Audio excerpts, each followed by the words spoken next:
মামা আসো তোমার আমি রেডিমেড বিল্ডিং প্রিকাস্টের কাজ যেগুলো আমরা যেভাবে কাজ করি এই প্রজেক্টে তোমার এগুলো দেখাইতেছি কোনটা কিভাবে তৈরি হয় আর কি। রেডিমেড বিল্ডিং মানে প্রিকাস্টের কাজ। এমনি এমনি বিল্ডিং তুমি দেখো না, আমরা তো সচরাচর দেখি যে ওই ইট গাইতে গাইতে বাংলাদেশে বিল্ডিং বানায়, ইট ডালাই দিয়ে বিল্ডিং বানায়, এরকম না। কিন্তু এই মালয়েশিয়ার সিঙ্গাপুর এই দুইটা দেশে এই কাজটা শুধু আছে, অন্য কোনো দেশে নাই। এটা হলো রেডিমেড।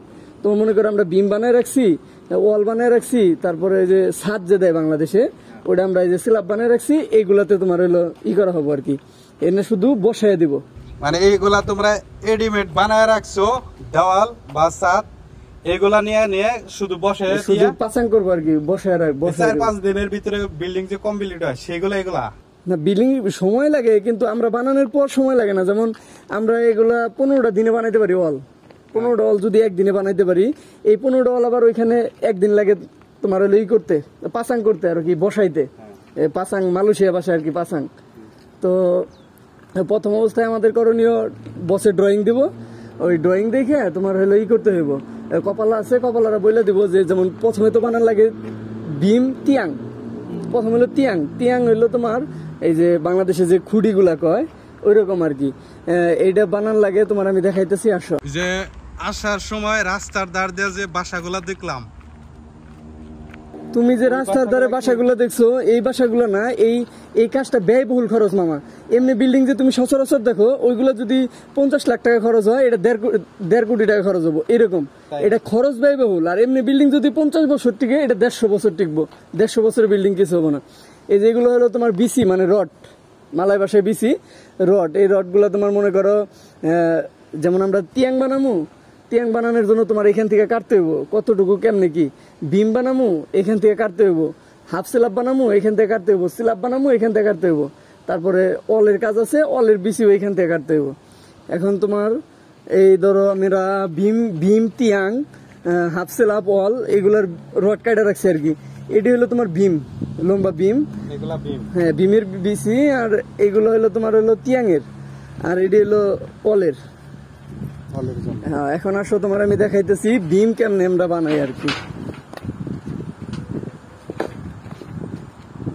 এখন তোমার মামা মনে করো এগুলো হলো ছোট ছোট ভীম। হ্যাঁ, এই ছোট ভীম ধরো যে পানির ট্যাঙ্কি বসে না, পানির ট্যাঙ্কি, এই দেখো পানির ট্যাঙ্কি এটা যে আছে খুব সেম এটাই। ধরো এটা হলো ভীম, হ্যাঁ এই পানির ট্যাঙ্কি ওইটা যেভাবে বসাইছে এইটা হলো ওইটার কাজই। মানে বিল্ডিং এর সাইডে হয়তো এই পানির ট্যাঙ্কি বসাবো, যার কারণে এটা ভীম, এই ছোট ভীম। আরো দেখাই তোমার, প্রথমে আমরা মনে করো ওইখান থেকে বিসি পতঙ্গের পর, বিসি কাটার পর এইভাবে ব্যঙ্গ করে, এই যে এই জায়গায় হলো ব্যঙ্গ মেশিন, ব্যঙ্গ বলতে বাঁকা করে, লিং বানায়, এটা হলো লিং বানানোর পরে তোমার এগুলো আবার ইকার দেয়, দাওয়াই দেয়, মানে দাওয়াই দা বান্ধি আমরা। বান্ধার পরে তারপরে লম্বা লুডুস বিসি, তারপরে তোমার ব্যঙ্গ করা বিসি যেগুলো আছে ওইগুলোতে আমরা এরকম আর কি বিম বানাই, তিয়াং বানাই। এটা হলো বিমের খাঁচা আর কি, বিম। আসো, বিমের পরে তোমার হলো এগুলো তো ছোট ছোট মামা, কিন্তু তোমার অনেক লম্বা লম্বা বিম হয় আর এক একটা। এগুলো বিসি যেমন দোয়ালিমা বিসি, টিকা দোয়া বিসি দাও, কিন্তু আমরা বিম বানাই। এই যে একটা বিম, এগুলো ছোট বিম, এর থেকে বড় বড় বা ই বিম হয়। এখন এটা তোমার যখন বান্ধা শেষ হয় মামা, তারপরে মনে করো এরকম মল আছে, মলের মধ্যে আমরা প্রথমে তেল দিই, প্রথমে তেল দিই সাইড দিয়ে, এদিক দিয়ে নিচ দিয়ে, মানে সাবু টাবু দিয়ে পরিষ্কার করে তারপরে তেল দিব আর কি। তেল দিলে তারপরে এইটা এনে বসামো, বসানোর পরে তোমার হলো ইয়ের মাধ্যমে, ক্যারেনের মাধ্যমে, ওই ক্যারেনের মাধ্যমে লরি আসে, যে কনক্রিটের লরি, কনক্রিট ওরা বানায় নিয়ে আসে। আমরা শুধু মনে করো যে ওইটাই করি, এই ক্যারেন দিয়া দুইজন ধরো এখানে থাকে, ওরা তোমার আমি ইয়ার কনক্রিটের যে আছে টং আছে, টংটা দেখাইতেছি কিভাবে কি করতে হয়। এখানে দুইজন লোক থাকে, হ্যাঁ, এই দুইজন তোমার ওই টং দিয়ে মাল ঢালে, কনক্রিট ঢালে এখানে। আর এখানে 2-3 জন থাকে, ওরা ফাইটার মারে, ফাইটার মেশিন আছে। মানে কনক্রিটটা ঢাললে তো আর পুরোপুরি মিক্সড হয়ে যাচ্ছে না, ওই ফাইটার মেশিন মারলে পুরাটা মিক্সড হয়ে যায় আর কি, এরকম। এই যে তোমার হ্যাঁ হ্যাঁ ভাইব্রেশন মেশিন, যেটা এই তোমার মনে করো যে এই যে এগুলো বিম বানায় রাখছি, ধরো এরকম, এরকম হয়ে যাবে সব। পরে এটা আবার কেরান্দে উঠাইবা। হ্যাঁ, এটা কেরেন্দে উঠানো হইব, আবার কেরেন্দে আবার আমরা লরিতে উঠাই দিব। আবার লরি দিয়া যেখানে এটার প্রজেক্ট আর কি, যেখানে বিল্ডিং হচ্ছে ওইখানে তোমার মনে করো যে আমগুলো লোক আছে, ওরা নামায় রাখবো, নামায় রেখে ওরা আর কি ফিডিং করবো, কোনটা কোন জায়গায় ড্রয়িং দেখে ফিডিং করে দেবো। ফিডিং করে দেওয়ার পরে এই যে মামা পাইপটা দেখতেছো না, এই পাইপ নিচে হলো খোলা, দেখো নিচে খোলা। হ্যাঁ, এখন এই নিচ দিয়া তোমার হলো ই করা আছে, যে তিয়াং আছে না, তিয়াঙের বিসি আছে, রড আছে, রড বাই করে ওই রড এখানে বসাবো। এখানে বসানোর পরে সিকা আছে, সিকা তোমার এটা হলো ইয়ের মতো, ওই বাংলাদেশে সিমেন্ট যেরকম সিমেন্টের মতো, কিন্তু এটা সিমেন্ট না, সিমেন্ট এই দেশে আলাদা, সিকা হইলো আলাদা। এটা দেওয়ার লগে লগে মনে করো শক্ত হয়ে যাবো গা, শক্ত হয়ে গেলে শুধু ওই সিকার মাধ্যমে এটা থাকবো, এত শক্ত জিনিস এটা। তারপরে এটা দেখালাম তোমার বিম,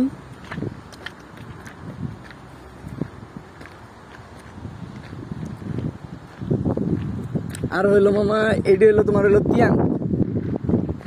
প্রথম, হ্যাঁ প্রথম অবস্থায় যে মানে এই যে খুঁটি বানায় যে বাংলাদেশে, ওইগুলো এগুলো হলো তিয়াং।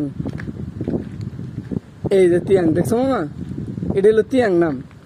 তোমার এই যে পাইপটা দেখতেছো না মামা, এই পাইপগুলো যে দেখতেছো, এই পাইপের ওই যে সামনে পাইপ আছে ছোট, ওই দিক দিয়ে আবার সিকা ঢালবো, এই দিক দিয়ে রড দিয়ে ওই দিক দিয়ে সিকা ঢালবো। যখন সিকা ঢালবো, রডটা ধরো তোমার দুয়ালিমা রড থাকলো, দুয়ালিমা রড থাকলে যতটুকু খালি থাকবো ওই পাইপ দিয়ে তখন সিকা দেবো। সিকা দেওয়ার পরে অনেকটুকু শক্ত হবো আর কি, তিয়াংটা তখন খাড়া হবো আর কি। তিয়াং হওয়ার পরে এই যে তিয়াংয়ের দুই সাইডটা জায়গা দেখতেছো না, এইগুলোতে আবার যায় বিম ফিডিং করব। বিম ফিডিং করার পরে তোমার হলো অল লাগবো তখন। অল বলতে তোমার এই যে দেওয়াল, বাংলাদেশে যে দেওয়ালটা কয়, ওই দেওয়াল, দেওয়াল এই যে এইগুলো মামা, এগুলো আমরা বানায় রাখছি আর কি।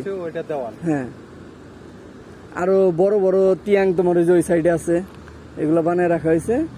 আর এই অলগুলা বানায় তোমার তো দেখাইলাম হলো তিয়াংয়ের, এটি হলো বিমের মল, আবার এটি হলো তিয়াংয়ের মল।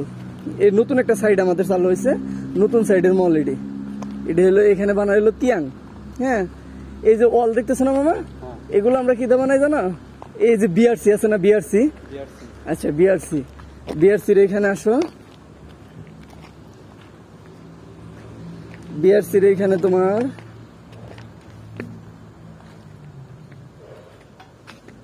এই যে দেখো মামা, এটা যেরকম আছে না, এরকমই মনে করো যে এই মলগুলো আমরা সাজামো, ঠিক আছে, চার কর্নারে মল সাজামো।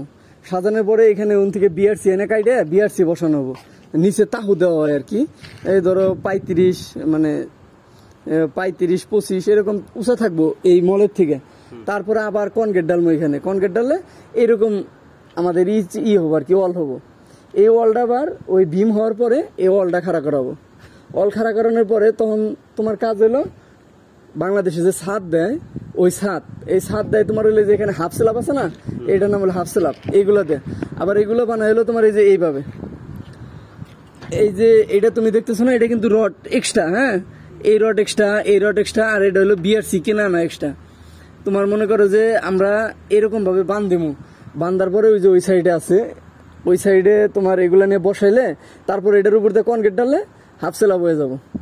হাফ স্ল্যাব হইলে তোমার মনে করো আমরা যতটুকু কনক্রিট করে দিব, আর একটু যে কনক্রিট বাকি থাকবো না মামা, এইটুকু আবার ওই জায়গায় যা করবো, তাইলে মনে করো পুরো ছাদ কমপ্লিট। এই হলো তোমার মনে করো প্রিকাস্ট বা তুমি রেডিমেড বিল্ডিং যাই বলো, সেটার কাজই। অবশ্যই এই কাজটা অনেক ব্যয়বহুল, আর এই কাজটা শুধুমাত্র সিঙ্গাপুর আর মালয়েশিয়াতে আছে, তাছাড়া কোনো দেশে এই কাজ নাই। আচ্ছা মামা, আমি তোমার কাছ থেকে একটা বিষয় জানতে চাচ্ছি। বাংলাদেশ থেকে তো অনেকে প্রবাসে আসতে চায়, হ্যাঁ,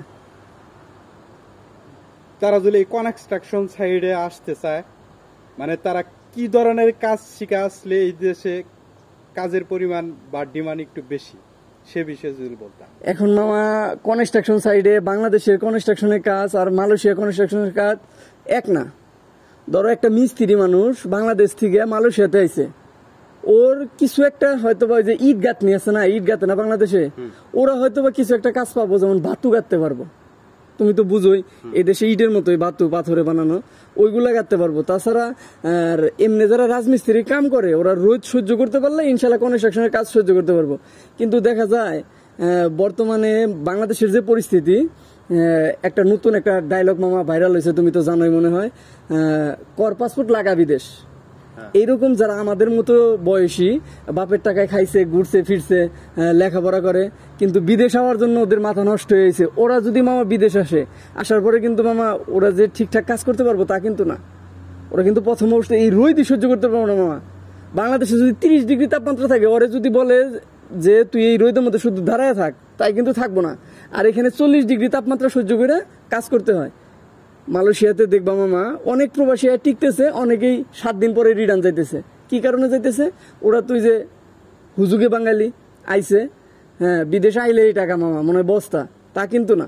মানে বাংলাদেশে যারা আছে ওরা মনে করে, তোমার মনে করো যে বিদেশ এমন একটা জায়গা যে জামু শ্বশুরবাড়ির মতো আপ্যায়ন করবো, রাস্তায় দাঁড়ামু, রাস্তার থেকে খালি টাকাই না দেশে পাঠাই দেবো, এইরকম মনে হয়, তা কিন্তু না। 40 ডিগ্রি 38 ডিগ্রি তাপমাত্রার মধ্যে যদি যে সমস্ত কিছু কিছু লোকজন যে আসতে চায় যে বিদেশ যাবো, ওদের যদি বলা হয় যে এখানে তোরা দাঁড়ায় থাকবি, তোদের কোনো কাজ করতে হইব না, তাই ওরা পারবো না মামা। অথচ এই রড কাটা কও, তারপরে কনক্রিট করা কও, ইকার দেওয়া কও, এগুলো তো কথা বাদই দিলাম। কিন্তু বাংলাদেশে যারা রাজমিস্ত্রি কাম করে, হেল্পার হোক আর হইলো তোমার হইলো মিস্ত্রি হোক, এরা যেই আসুক বেসিক সমানই হবো। এই একটা কাজ শিখাইলাম এই জন্য বেসিক হবো তা কিন্তু না। দেখো আমার একটা বন্ধু আছে বুঝছো, ও হলো সিভিল ইঞ্জিনিয়ার, বাংলাদেশ থেকে আসছে। ও কিন্তু অনেক যে কনস্ট্রাকশন সাইডে বাতু কাটতেছে। তাহলে তুমি বিষয়টা বুঝো, একটা ইঞ্জিনিয়ার, ইলেকট্রিক সিভিল ইঞ্জিনিয়ার, ও আইসাহেরা রাজমিস্ত্রি হেল্পারি করতেছে। তাহলে বাংলাদেশের কোনো কাজ শিখে লাভ আছে? মানে তুমি বলবার চাইতেছো এই কনস্ট্রাকশন সাইডে বাংলাদেশের যে দক্ষ শ্রমিক আছে তাদেরও এই জায়গায় নতুন অবস্থায় নতুন ভাবে কাজ করতে হবে, আর স্যালারি বেসিক সব একই নতুনের মধ্যে। এই দেশে আইসা যারা যত তাড়াতাড়ি কাজ শিখতে পারবে তাদের ফ্যাসিলিটি তারা তৈরি করে নেবে। যেমন যারা মিস্ত্রি আছে মামা, ওরা কিন্তু বাংলাদেশে কাজ ভিন্ন, কিন্তু এই দেশে আইসা এরা যদি ওরা কাজটা করা শুরু করে, ওরা দেখা যায় 1 সপ্তাহ 10 দিনের মধ্যে কাজ ধরে ফেলাবো, রাজমিস্ত্রি কাজ যারা করে আর কি। কিন্তু যারা স্টুডেন্ট, এসএসসি পাস করছে, ইন্টারমিডিয়েট পাস করছে, মন চাইছে বিদেশ গেলাম গা, ওরা কিন্তু মামা কোনোভাবেই সম্ভব না ওদের দ্বারা। ওরা কি এত তাড়াতাড়ি কি সম্ভব? একটা রাজমিস্ত্রি যা পারবো ওরা কিন্তু এত তাড়াতাড়ি শিখতে পারবো না। আর স্যালারির ব্যাপারটা তোমার হলো রাজমিস্ত্রি করেও যে স্যালারি, তোমার হলো হেল্পারের যে স্যালারি, একই স্যালারি, কিন্তু মামা কাজের ডিমান্ড, যারা কাজ বেশি করতে পারবো তাদের স্যালারি বেশি। ধরো তুমি কাজ করতেছো, বসেরা আছে, বসেরা তোমার কাজ দেখে পছন্দ হয়েছে, তোমার স্যালারি বেশি। কিন্তু তুমি কাজ করে গাধার মতো মরে যাবা, কিন্তু বসে করছো তুমি দেখবা যে তুমি মালাস অলসতা করছো, লাভ নাই। তার মানে তুমি বলবার চাইতেছো তেল মারা পাবলিক যারা তারাই ভালো পজিশন। এই রে মামা, এইবার আইছো লাইনে। বিদেশ কি জানো, মালয়েশিয়া, যে বাঙালি গুলা তেল মারতে পারবো আর বসরে দেখে কাজ করতে পারবো, পারফেক্ট। ওই পান্ডাই সারাদিন বসে হয়েছে, কোনো সমস্যা নাই, বস আইছে, ও মনে করো ইচ্ছারম কাজ করতেছে, মানে না জানি কি করে ফেলাইতেছে। বসে দেখছে পোলা তো ভালো আছে, ওকে আছে, তাহলে ওর স্যালারি বাড়ায় দিতেছি।